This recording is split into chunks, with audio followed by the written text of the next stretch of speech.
A paz de Deus, de nosso Salvador, Jesus Cristo a todos. Sejam todos muito bem-vindos a mais um devocional aqui do meu canal para a honra e glória do Senhor Jesus Cristo. Hoje nós vamos estudar o livro de 2 Samuel, capítulo 2. O título do capítulo é Davi é aclamado rei de Judá. E os assuntos do vídeo de hoje serão: Deus honra os valorosos, busque a guia do Senhor, saiba a hora de parar, viva o hoje para lutar amanhã. Santo é Deus. Então são vários ensinamentos preciosos que neste capítulo Deus deixou registrado para que a gente possa aprender e aplicar nas nossas vidas. Então vamos começar esse estudo com a ajuda de Deus, a guia do seu bom espírito, em nome do Senhor Jesus. Verso 1. Sucedeu depois disto que Davi consultou ao Senhor, dizendo: Subirei a algum das cidades de Judá? E disse-lhe o Senhor: Sobe. E disse Davi: Para onde subirei? E disse: Para Hebrom. Santo é Deus. Então, como a gente viu no capítulo anterior, o Davi recebeu notícia que Saul e seus filhos perderam a batalha para os filisteus e que morreram, né? E agora a vaga no trono ela está vazia. E Davi viu a oportunidade de cumprir o seu propósito, que era se tornar rei de Israel. Foi por isso que ele foi ungido. Só que ele não queria fazer de qualquer maneira. Ele buscou a guia do Senhor, né? Ele queria saber, é o momento de eu subir, voltar para Israel? E para onde eu devo ir? E o nosso Deus respondeu que sim, era o momento certo de ir para Israel e que ele deveria ir para Hebrom. Hebrom fica na região sul lá de Israel, no território de Judá. O povo de Judá se relacionava muito bem com Davi, porque o Davi venceu vários inimigos de Judá e devolveu até as posses de tudo que foi roubado de Judá. Quando os amalequitas foram lá e saquearam o povo de Judá, o Davi venceu os amalequitas e devolveu tudo para eles, né? Então eles tinham um ótimo relacionamento. Então Deus, sabendo disso, conhecendo os corações, sabia que Davi era muito bem quisto ali e que Davi seria muito bem recebido quando ele fosse para Hebrom pelo povo de Judá. E a gente vai ver que ele foi muito bem recebido e além de ser recebido, eles o elegeram como rei, né? Santo é Deus. Então, consulte o Senhor, ele sabe o que é melhor para você. O Davi fez a coisa certa. Se o Davi tivesse ido para outra localidade, os seus planos poderiam ter caído por terra. Porque a gente vai ver que enquanto o Davi está consultando a Deus, o Abner, o general do Saul, ele também está trabalhando. Ele tem outros planos para colocar outro rei, que não é o Davi. Santo é Deus. Então a gente tem que buscar sempre a guia do Senhor. Porque se o Davi tivesse ido para outra localidade, talvez ele teria muito mais dificuldade de chegar no seu objetivo. Verso 2. E subiu Davi para lá, e também as suas duas mulheres, Aquinoã, a Jezerita, e Abigail, a mulher de Nabal, a Carmelita. Fez também subir homens que estavam com ele, cada um com a sua família, e habitaram nas cidades de Hebrom. Então vieram os homens de Judá, e ungiram ali a Davi, rei sobre a casa de Judá, e deram avisos a Davi, dizendo: Os homens de Jabes de Gileade são os que sepultaram a Saul. Então, quando o Davi chegou ao território de Judá, eles o elegeram como rei e ungiram ele para ser rei. E deram uma informação valiosa para o Davi. Falaram que o povo de Jabes de Gileade foram os que cumpriram a missão que a gente viu no capítulo passado, que foram os homens valorosos, que pegaram os corpos de Saul e de seus filhos que estavam sendo escarnecidos pelos filisteus. Eles tiraram daquela posição de vergonha que estavam de frente do templo, no templo pagão, expostos para a vergonha, né? Então eles pegaram aqueles corpos, mesmo correndo o risco de serem pegos pelos filisteus, eles arriscaram suas vidas para poder honrar os falecidos, né? E pegaram os corpos deles, cremaram. Por que eles cremaram? Para que não voltassem a ser escarnecidos, né? Caso eles recuperassem os corpos, as cinzas eles não tinham como escarnecer. E sepultaram as cinzas do Saul e seus filhos, amém? Para honrar a memória dos mortos. Santo é Jesus Cristo. Então, o sepultamento é bíblico e nós devemos sepultar os nossos mortos, tá? É uma maneira de honrar a memória de pessoas que foram importantes para nós, tá certo? Então, o Davi viu essa oportunidade de fazer uma diplomacia com o povo de Jabes de Gileade. E, tendo essa informação, ele foi até lá para honrar esses homens valorosos e abençoar esse povo. E ter uma boa relação com eles também, para que ele pudesse fazer parte, para que eles pudessem fazer parte do exército de Davi. Verso 5. Então enviou Davi mensageiros aos homens de Jabes de Gileade e disse-lhes: Bendito sejais vós do Senhor, que fizestes tal beneficência a vosso senhor, a Saul, e o sepultastes. Agora, pois, o Senhor use convosco de beneficência e fidelidade, e também eu vos farei este bem, porquanto fizeste isto. Esforcem-se, pois agora as vossas mãos, e sede homens valentes, pois Saul, vosso senhor, é morto, mas também os da casa de Judá já me ungiram a mim, rei sobre si. Então aqui ele está dando a oportunidade do povo escolher. Olha, vocês serviram com muita fidelidade o rei de vocês, o Saul. Só que agora o povo de Judá já me elegeu como rei. Se vocês quiserem, vocês podem fazer parte do meu exército, né? Então ele está dando a oportunidade, reconhecendo o valor deles e dando a oportunidade deles servirem ao novo rei. Verso 8. Porém, Abner, filho de Ner, capitão do exército de Saul, tomou a Isbosete, filho de Saul, e o fez passar a Manaim, e o constituiu rei sobre Gileade, e sobre os Assuritas, e sobre Jezreel, e sobre Efraim, e sobre Benjamim, e sobre todo Israel. Então, aqui o reino de Israel ficou dividido. Todas as tribos de Israel ficaram servindo agora a Isbosete, filho do rei Saul, que o Abner o colocou para ser o novo rei, por ser descendente de Saul, seguindo a linhagem do rei, né? O Abner, ele tem pessoas que julgam ele, falam que ele era um homem mau, mas ele está lutando pela memória do seu rei Saul e dando continuidade à linhagem de Saul, né? Então ele está se esforçando, cada um defende aquilo que acredita, né? O Abner escolheu acreditar no reino de Saul, está sendo fiel ao seu rei, né? E já o povo de Judá decidiu escolher Davi como rei. Verso 10.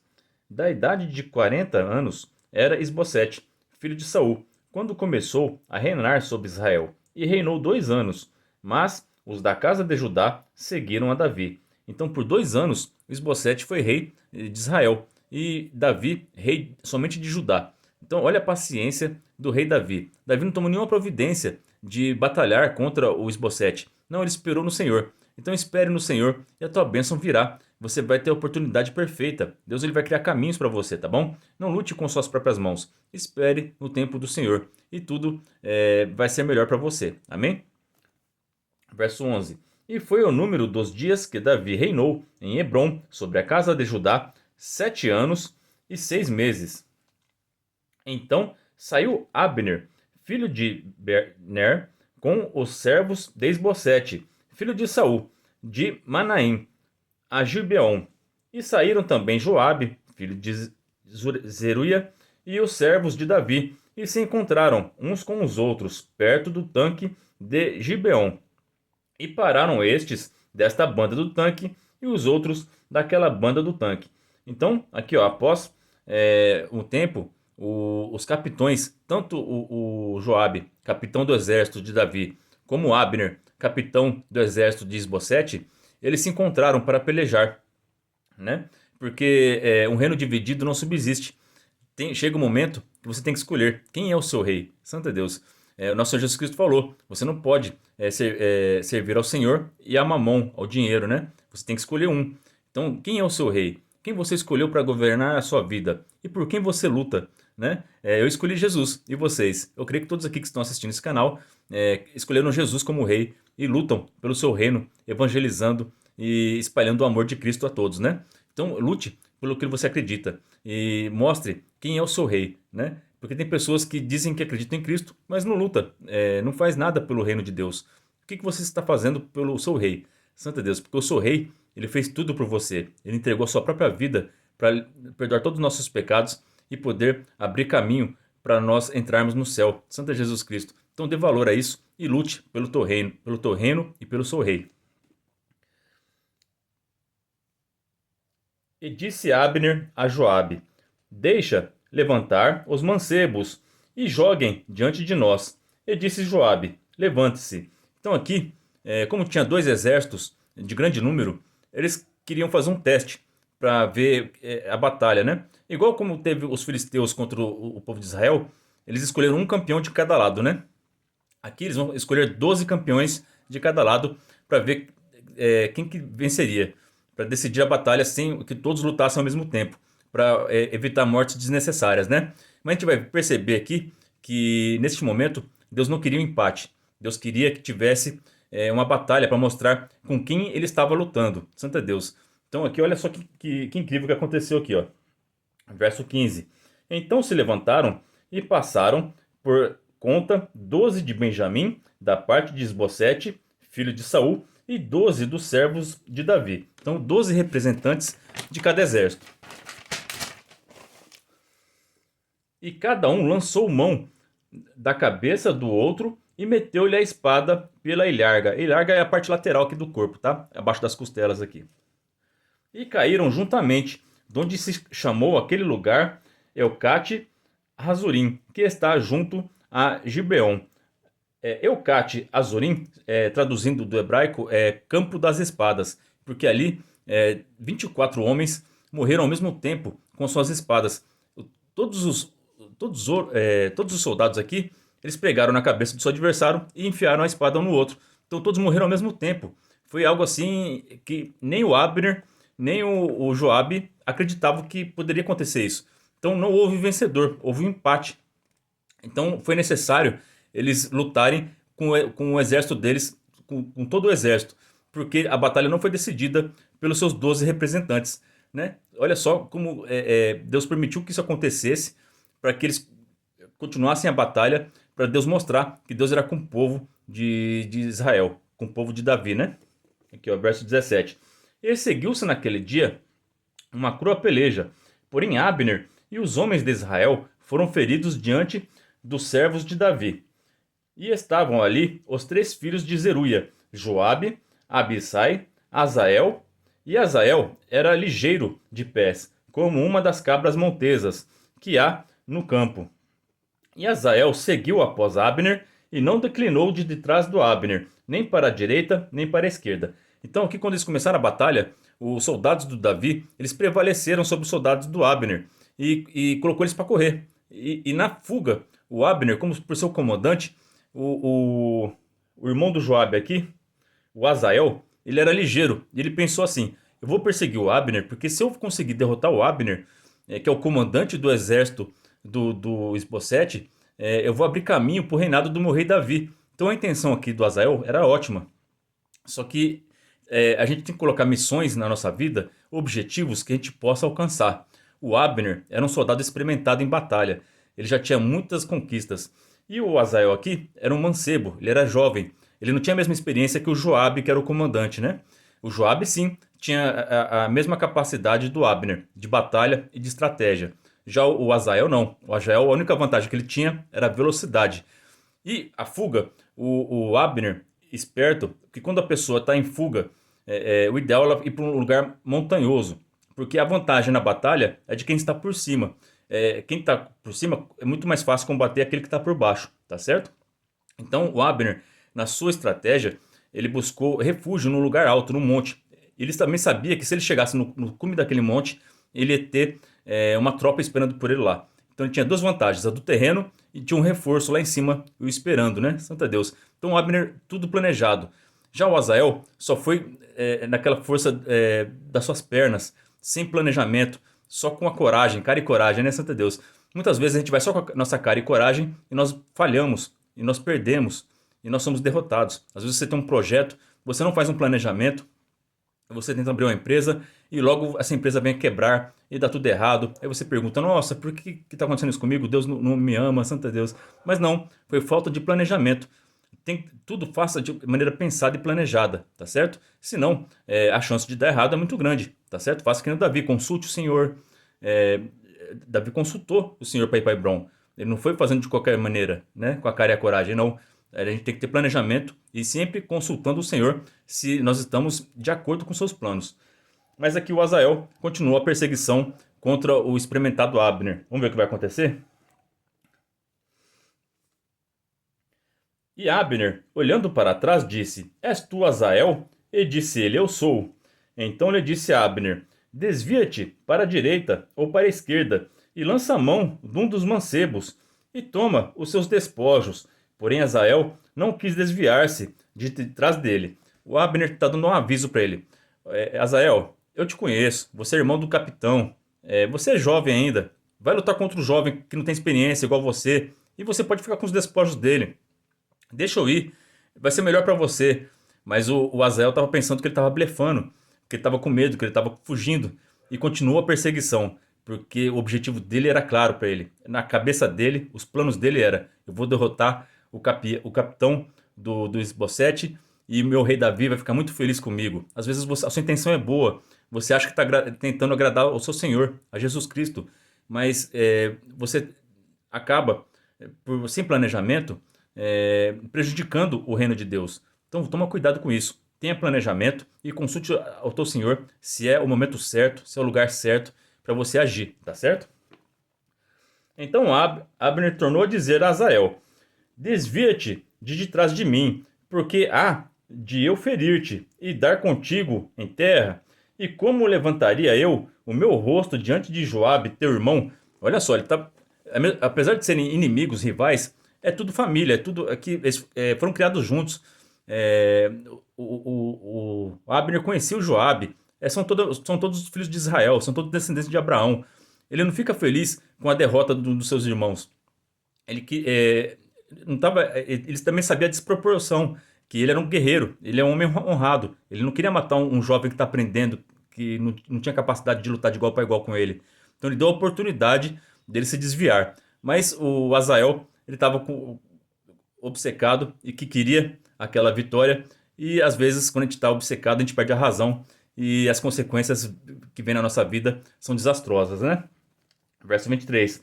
Porém, não se querendo ele desviar, Abner o feriu com o canto da lança pela quinta costela, e a lança lhe saiu por detrás, e caiu ali e morreu, naquele mesmo lugar. E sucedeu que todos os que chegavam ao lugar onde Azael caiu e morreu, pararam. Então aquilo lá chocou o exército do Joabe, né?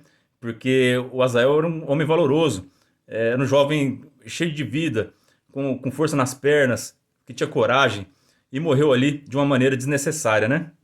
Então aquilo lá chocou todo mundo, né? E o próprio inimigo o advertiu várias vezes que não era para ele insistir nisso. Santo é Deus. Então, o nosso inimigo, o nosso adversário, ele é experiente. Desde a criação da terra ele já existia. Então, cuidado, não tente lutar com ele com suas próprias forças. Só vá se o seu comandante, se Jesus Cristo te mandar, porque aí você vai ter autoridade. E aí nenhum mal pode... não tem outro nome mais forte do que o de Jesus Cristo. Você tendo a autoridade, tendo a ordem de Jesus, você pode fazer sem medo. Mas sem a autoridade de Cristo, o nosso adversário é perigoso. E você pode cair nas mãos dele. Então vamos tomar cuidado com isso. Orar e vigiar sem cessar. E só faça as coisas conforme o mandado de Deus, tá bom? Não vai tentar fazer as coisas do seu jeito. Já vi muitas pessoas que foram tentar expulsar demônio sem uma autorização de Deus, sem um sinal de Deus, e passaram vergonha, né? Então vamos tomar cuidado com isso. Não faça nada sem a permissão de Deus, tá certo? Verso 24. Porém Joabe e Abissai seguiram após Abner, e pôs-se o sol, chegando eles ao outeiro de Amá, que está diante de Giá, junto ao caminho do deserto de Gibeon. E os filhos de Benjamim se ajuntaram detrás de Abner, e fizeram um batalhão, e puseram-se no cume de um outeiro. Então eles estavam numa região montanhosa, e lá no cume da montanha, o Abner achou o abrigo, e o lugar era favorável estrategicamente, tanto pela parte do território, mas também a tribo de Benjamim fez um pelotão, fez um exército, uma formação de batalha ali. Então ali estava complicada a batalha para o Joabe. Então quando ele chegou e viu essa posição, que ele estava em desvantagem numérica, estava em desvantagem de território, o Abner vai usar disso para persuadir o Joabe a desistir. Vamos ver? Verso 25. Perdão, verso 26. Então Abner gritou a Joabe e disse: consumirá a espada para sempre? Não sabes tu que por fim haverá amargura? E até quando não has de dizer ao povo que deixe de seguir a seus irmãos? Então aqui ele já está persuadindo o Joabe. Ele está apelando para o emocional do Joabe. Até quando essa batalha vai durar? Quantas pessoas vão ser necessárias morrer para você acordar, Joabe? Chega por hoje. Né? Já muitas vidas foram ceifadas. Até o seu irmão Azael já morreu. E você está na desvantagem. Né? Só que o Joabe, o Abner, a gente vai perceber aqui que o Abner também é esperto. Porque ele percebeu que mesmo na desvantagem, ele percebeu que Deus estava com eles. porque o povo de Deus vai perder só 20 homens aqui, né? O Joabe.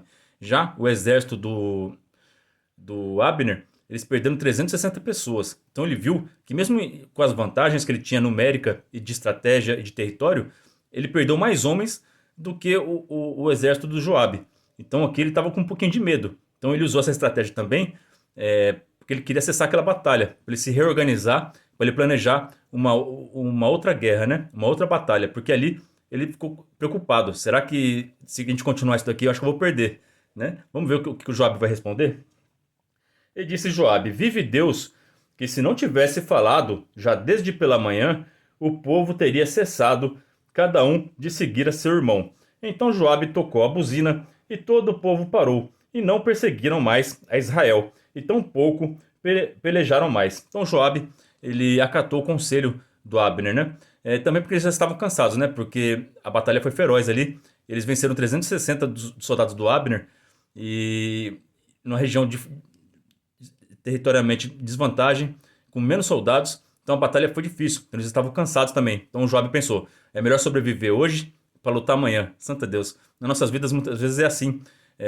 Às vezes a gente vai com muita sede ao pote, quer resolver naquele dia, e às vezes naquele dia você não tem um entendimento para resolver aquele problema, você não tem a força para resolver esse problema.